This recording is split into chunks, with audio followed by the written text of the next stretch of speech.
Good morning, guys. Welcome to the channel. It's Bob here. It's Saturday morning, and this morning I'm breaking one of my rules of recording of videos. I do have a cup of coffee that I'm drinking at the moment because I just don't seem to be able to get myself going this morning. So I find a cup of coffee always helps. You must excuse me if you hear a sipping sound.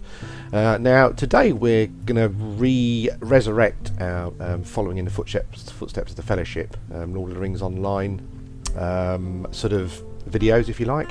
I quite enjoyed doing these, and I sort of stopped them when Subways, essentially when I did the video about channel news and stuff, and I was going to try and become a bit more focused. But I really enjoyed doing these, so I thought I would kick them off. And I've had a couple of messages about them as well that people quite like them, so I thought we would carry on. Now, on the last video, if you go back and have a look at I think it's been about 5 videos so far, 4 or 5. But if you go back and have a look, in the last one we finished our journey in the Prancing Pony, as you can see. We've had a good night's rest, and we're just about ready to set off again. Now, the Prancing Pony, for anyone who plays Lord of the Rings Online, will know that it's the hive of role players essentially, and it's no different on this server, and it's no different on this morning, Saturday morning. You got the usual people around. You got an elf woman talking to a human male. You got some, I don't know whether they're supposed to be bandits or something, arguing and fighting and whatnot, and yeah, role playing in a very, very un-Tolkien-like way. I'm not sure if they realise how ironic they're being, but there you go. You know, it's not for me to criticise them or say whatever, but I do find it very, very odd. Not the role playing at all. I'm a bit of an old role player myself. Used to play D&D and all that sort of thing, tabletop game. But I just find role playing in Middle Earth a bit odd. You know, because you role play things that would never really have happened. You know, and I know it's fantasy and all that kind of stuff, but what always amazed me was that the role players on the role playing servers, particularly, were quite sort of, you know, quite hasty about their role playing, and people who weren't role playing. But I think they just really failed to realise that essentially they're, you know, in my eyes, are not really role playing properly. So I always thought it was quite odd that they used to criticise people for not role playing on a role playing server. But there you go. That's probably a topic for another video. Now, of course, the Prancing Pony is where the hobbits meet Aragorn, and the whole chapter in the book. I'm not sure what the chapter's called actually. Let me just have a quick flick. I should remember, shouldn't I? I think it's just called Strider actually. Let's have a look. Yeah, you've got the Sign of the Prancing Pony, then you've got Strider, and I love reading the Strider chapter. You know, sort of from a Lord of the Rings point of view, I'll go back and read chapters every now and again, just my favourite ones, and that is one of my favourites. And in fact, the chapter Strider in the Fellowship of the Ring has probably got one of my favourite bits of text in. I'll read it to you here. It's the hobbits have met Aragorn at this point, and I think they're in Frodo's room, and they're talking about the Black Riders, and Aragorn sort of goes through quite a big wodge of speech, which I won't read it all, but he says, you may escape from Bree and be allowed to go forward while the sun is up, but you won't go far. They will come on you in the wild, in some dark place where there is no help. Do you wish them to find you? They are terrible. And then you've got the next chapter. It says, the hobbits looked at him and saw with surprise that his face was drawn as if with pain, and his hands clenched the arms of his chair. And what I like about that line, and that sort of little section there of text, is that the book's full of that kind of thing. And what I like about it is it's descriptive writing that I personally don't think you get in any other fantasy books I've ever read. I've kind of noticed it sometimes in stuff that's more science fictiony rather than fantasy, like if you read Philip K. Dick or Ray Bradbury, that kind of stuff. If you read Fahrenheit 451, you know, you'll sort of, I think you come across the same sort of descriptive text. But I think other fantasy writers, and I won't name any names, I don't want people to be going, you know, in the message, in the messages below. But I don't think you get that really from other fantasy writers. It's quite amazing, because I mean, that small bit of text I just read there, it sort of, it gives you personally, I think it gives you a very detailed impression of Aragorn and his character. You know, I think it shows you that obviously he's very knowledgeable. There's a lot more about him than the hobbits probably suspect. He's obviously well versed in lore. You know, he just from a two line sort of just actually one sentence, you know, sort of tells you that he knows a lot about the Black Riders and how terrible they can be, you know. And that's what I love about the Lord of the Rings books, which I think has got over any other fantasy book. I mean, obviously you get that sort of writing in a lot of the classic books, but I think you very rarely see it in fantasy, and that's why I love it so much. I think that just that you can read that sort of paragraph's worth of text, and it builds up an idea of Aragorn and just his character and what sort of a person he is, and what he's about, and that's what I really like. Now, as far as following the journey from Bree goes, I've done a bit of homework beforehand, and it's quite difficult. I certainly won't. I was following it in the game anyway. I certainly won't lie to you. But let's see how we get on. Now, before they leave, obviously on the evening before they leave, in the morning, the Prancing Pony is attacked, and the hobbits sleep in a different room, and the hobbits' room that they were supposed to be sleeping in, that they find sort of like the bed sheets and all that stuff sort of slashed open. So the Black Riders have got into the inn in the evening, and attacked it essentially. I think all the horses are missing as well. So at this point, let's get out of the way of these people here. So at this point, the hobbits are feeling pretty wretched. They've got no horses, and they feel that they kind of fear they're going to be walking and carrying a load of stuff on their back, all of their supplies. But they do happen to buy a pony, Bill the pony, who I loved in the. Again, it's amazing how Tolkien writes. You know, you got a pony, but essentially, he kind of, in the book when I'm reading it, kind of comes to life. You know, I really got to love Bill the pony. Thought he was an awesome character. Anyway, so they buy a pony from Bill Ferny. Now, Bill Ferny is a bit of a wretch, bit of a bad sort, I think, probably. He's got a bad reputation around town, and I think I'd have to sort of study it a bit more, but I think the book probably indicates that he's helping the Black Riders, or certainly he's in with men who are helping the Black Riders. I think the book suggests that essentially he's not trying to help the hobbits by selling them the pony. I think Aragorn suggests that he probably thinks that the pony's going to die pretty soon, so he's just making a bit of coin out of the situation. Now let's have a quick look at the map. Right, okay. So the book says that the book states that they leave by the south gate. So we'll head over to the south gate. It's a very short description, the journey from the Prancing Pony to the south gate. And I kind of always envisioned that Bree would probably be a smaller town. I think in the game they've made it quite big, but I wonder if it was a bit smaller, less buildings maybe, and sort of less distance from one side to the other. And they get followed. I think the attack on the pony and the fact that the hobbits have taken up a strider, you know, sort of really interests the locals, and they follow them to the gate. And I think they follow them a bit beyond as well. Now the south. Anyone who's played the game will know that the south gate is where everything happens. You've got the trainers, you've got the trading hall as well. Now the book does say that the last house in the village is Bill Ferny's. So it'd be interesting to see if it says behind a hedge there's Bill Ferny's house, and apparently he's there waiting. Oh, there's a sign on the wall there. Look, posted Bill. Starts quest. Turtles in the soup. No, we'll leave that for now. Now, I don't know if it's obvious where Bill Ferny's house is, and I'm thinking it probably could be this house. There we go, Bill Ferny's house. So that's pretty accurate, actually, fairly accurate, because the book actually says that Bill Ferny's house is the last house in the village behind a hedge. It's certainly behind a hedge, as you can see. So a pat on the back for Turbine for that. I think they've done really well there. Where am I going? Right, I'm going the wrong way. Let's get back on track. So this is the south gate, and they leave the south gate, and it says they follow the road for a fair bit, and at some point they look to their left. If we look on the map here, they look to their. Let's expand the map. They look to their left, and it mentions that they can see Staddle to the left. Beyond that, they can see smoke rising, which is Combe, or Combe, however you want to pronounce that, and then further on you've got Archet. So we'll follow the road a bit. Now the book does mention the fact that they're travelling sort of through quite nice wooded country. I think they must be talking about part of the Chetwood, but we'll see how we get on. Now, what we need to look out for here, on obviously from a scale point of view, I mean the book describes this part of the journey from the gate to where they leave the road as sort of many hours, but obviously that's not, you know, that's certainly not the case in the game, which is fair enough, you know, can't really argue with that. But they do talk about going through some wooded country, and I think we're just about to come up to that now. Look at those lovely flowers there, look, awesome.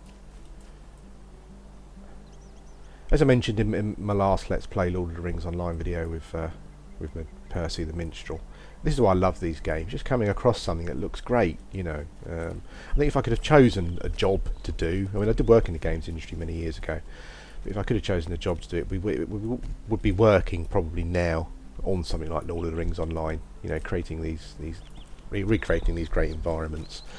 So here's a wooded country that's mentioned, and there is a point where Aragorn, once the stragglers have been left behind, they leave the road essentially. He says that Bill Ferny will probably follow them to see where they leave the road I should say. But he knows that he's no match for Aragorn in a sort of a, you know, contest of moving through the wilderness and sort of tracking and direction sense, that kind of thing. So he thinks they'll be okay. Now, from a book point of view, they do suggest it does suggest they leave the road heading towards Archit, which would be north, and they also go through some quite pleasant wooded country. And this journey seems to take quite some time as well, but obviously from our point of view and the game's point of view, the journey's going to be much quicker. And it says eventually they do come out on the edge of the ground starts to get a bit marshy. They do come out on the edge of the Midgewater Marshes, which is where we're about to go. There we go. Now this is essentially the beginning of the Marshes. Now I've come to the Marshes quite a few times. I did, before I sort of decided to do this video, I did visit some of the locations to just to sort of get some thoughts in my head of what I thought about sort of the recreation of them. And to be honest with you, it's probably almost impossible in a game to recreate a massive swamp, I would say, unless the scale of your game was probably a bit bigger than this. I mean, don't get me wrong, the marsh is quite big, but as you'll know from the book, it's a pretty uncomfortable place to be. Its sort of visibility is really bad. There's lots of midges attacking the hobbits and whatnot, and it's a fairly sort of bad, just a fairly bad journey. And I don't think really, essentially, that let's make sure I'm actually going through the middle of the marsh here. I don't think really probably that the recreation of the marsh here is probably all it could have been. You know, I'd like to have seen some quite dense fog. I think if you come here at certain times of day, maybe. Or when the weather's raining, it looks a bit more marshy. But as you can see at the moment, you know, we're sort of running right through the heart of the marsh essentially. And apart from the pools of water, it's not very marshy, really. I'd like to have seen, you know, lots more of those sort of those annoying flies those groups of flies you tend to find flying about in the world sometimes. Obviously visibility needs to be a lot less and whatnot, so essentially at this particular moment where the weather's quite clear and it's night time, it's pretty much really just you know, just an area, really, just any old area, but with some pools of water in. So that's a bit disappointing, I think, probably. As I said, certain times when you come here, I think when the weather might be a bit worse than this, it feels a bit more sort of like that, but yeah. Certainly, obviously, again, from a gaming point of view, you've got lots of orcs, goblins, I should say, in these goblin camps. I mean, they're not described in the book at all. So, obviously, obviously, the game developers, Turbine, have decided that we can't just create the Midgewater Marsh, and it's just a marsh. You know, we've got to fill it with something to make it a bit more gamey, and they filled it with goblins, which I think is a bit of a shame. So this is the Midgewater Marsh. Yeah, not too impressed. And I'm not even that impressed, to be honest with you, with I mean, obviously you've got the music playing at the moment, but the ambient sounds are not particularly great either, I don't think. I think if you turn the music volume down, you wouldn't be hearing what you'd expect to be hearing in a marsh, I don't think. So yeah, a bit odd, really, this one. But anyway, yeah, this is the Midgewater Marsh. I believe they spend a fair amount of time travelling through. I think they have to spend a night there, from what I can remember. And it's a... Oh, there's a goblin just walked straight past me. Midgewater Defender, yeah, well, if you say so. Yeah, and it's sort of, yeah, it's a bit hit and miss, this one. I'm not sort of a big fan of it myself, this particular area. But we'll carry on going to the end of the marsh.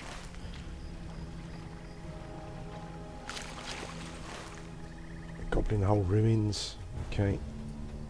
In fact, what I can recall, I don't think they mention ruins at all in the marsh. I don't think Aragorn mentions or Tolkien mentions any ruins in the marsh at all. I don't think, from what I can tell. But obviously, as I said, they've needed to make it a bit more gamey. So yeah, that's fine. Pretty much after this, I mean, what essentially what happens is it's not that they leave this, and I think they end up in the Weather Hills. Let's have a let's just move ourselves to the end of the marsh first. I think looking at it again, I think they probably spend quite a few days in the marsh, quite a few miserable days. Let's see if we can leave the marsh at the try and leave it. We're heading back to the road there. What we want to try and do. Aragorn says when they come out of the marsh, they can kind of spot Weathertop, essentially. And the road is far to the right of them. So I would probably say they leave it more... They left it more up this way a bit. It's all going to be a bit dark here because we're near this goblin thing. All the clouds get a bit doomy and gloomy when you're near something that's a bit, you know... Something that's a bit Dark Lord kind of thing. So we'll get out of this section so things are a bit more easy to see.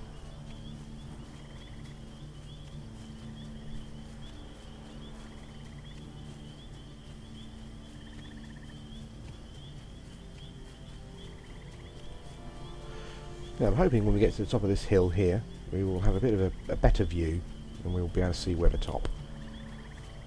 There we go. Now the description says, this is the Weather Hills. Now the description says they had not gone far on the 5th day when they left the last straggling pools and reed beds of the marshes behind them. As you can see, they were pretty much in the marshes for 5 days, which sounds pretty miserable. The land before them steadily began to rise again. Way in the distance eastward, they could now see a line of hills. Eastward obviously would be over there. And there's sort of a line of hills, I guess, probably. The highest of them was at the right of the line and a little separated from the others. They had a conical top, slightly flattened at the summit. And Aragorn says that is Weathertop. The old road which we have left far away on our right runs to the south of it and passes not far from its foot.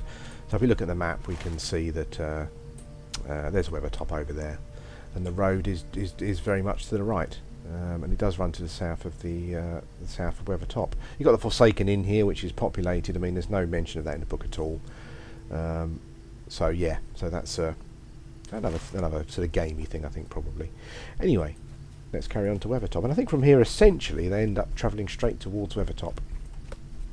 But I think what Aragorn decides to do is to follow it to... Let's have a quick look to see if we can find a bit in the book where Aragorn states what he thinks we're going to do.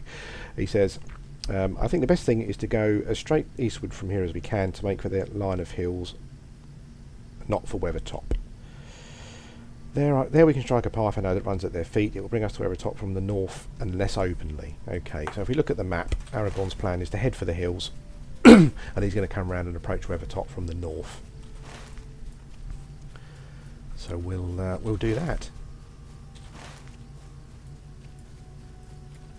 He sort of mentions a path around the hills. I can't see a path generally, particularly, but you know, we're going in roughly that direction. And obviously, you've also got, there's a little hollow that they spend time in. Now, there's something on the map here called Glum Hallow. I'm not sure if that's the place where they're supposed to stay, but I do know that when they reach Weathertop, or the sort of the bottom of Weathertop, they do stay in a little hollow for the night. Obviously, that's where they get attacked. So what we'll do is we'll see if we can discover that place. There's Weathertop in all its majesty. We'll be going up there at some point because they do. I think Aragorn, Strider, Strider, Frodo, and Sam do go up to the top to have a look round, and I think it's when they spot the riders on the road, and also discover the sort of like a stone that I think sort of at some point further on in the book, Frodo hears from Gandalf that he had a bit of a battle on the top of Weathertop with some black riders, and and he marked a stone with just with a sort of a bit of a cryptic message. Okay, so the remainder of this section of the video is going to be us trying to find the hollow where they may well have stayed and where they were attacked.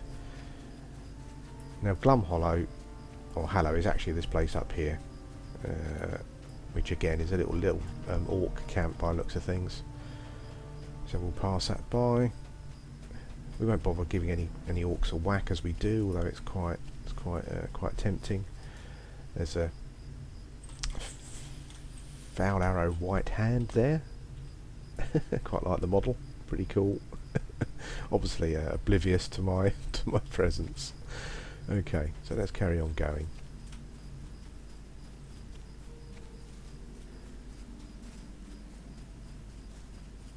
And what we're essentially looking for is a little hollow, bit of like a cleft in the bottom of the cliff, I think, probably where they spent their time.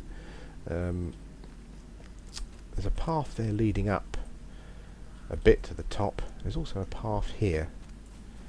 It would be nice if we could find the. I think they describe it as like an overhanging rock, and they sort of camp underneath it essentially, and it's got a lip that they can look up to. So it's I wouldn't call it a sort of a cave by any stretch of the imagination.